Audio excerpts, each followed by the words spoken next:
Hello there, my most amazing artists. Ms. Palavan here to show you how to draw your hot air balloon drawing. So on my paper here, I have a template or a tracer that we're going to use to get the shape of our hot air balloon correct. I also have a Sharpie marker. This is going to help me draw.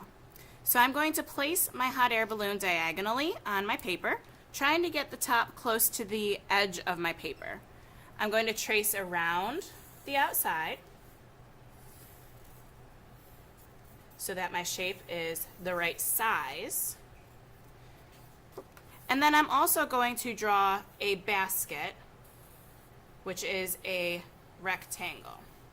Now I'm going to add some lines to make my balloon look more real. So I'm going to start with those curved lines that we saw on the video last week. And then I'm also going to add some zigzag lines. I like to touch my zigzag lines to the lines that are already there. You can make your zigzag lines however you want. This is how I like to do them. I'm also going to add some diagonal lines to my basket, like we did the last time in our practice drawing.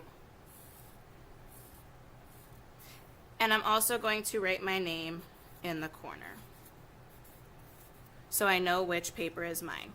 After I put the lid on my marker, I'm going to use the watercolor paint to start painting in my hot air balloon. When I use the watercolor paint, I always remember to get my brush clean before I start painting, touch the water to the lip of the container, and then I choose a color that I'd like to use. I'm always keeping my brush nice and pointy when I'm getting my paint. You can see the paint starting to work out of the paint palette. When I'm making my hot air balloon, I want to focus on a pattern. So I want to pick some colors that make a pattern. So in each row, I'm going to make 2 different colors. Or you can do the whole thing in 2 different colors. Notice how I'm keeping my brush pointy and painting in that space nice and neat. You're also going to paint your basket. After you're done painting your whole hot air balloon, you're going to put your paper on the drying rack, and then you can get some free draw paper to work with at your seat. Next time when we come, we're going to cut out our hot air balloon, and we're also going to be adding ourselves into the basket and drawing some more details on our bigger paper.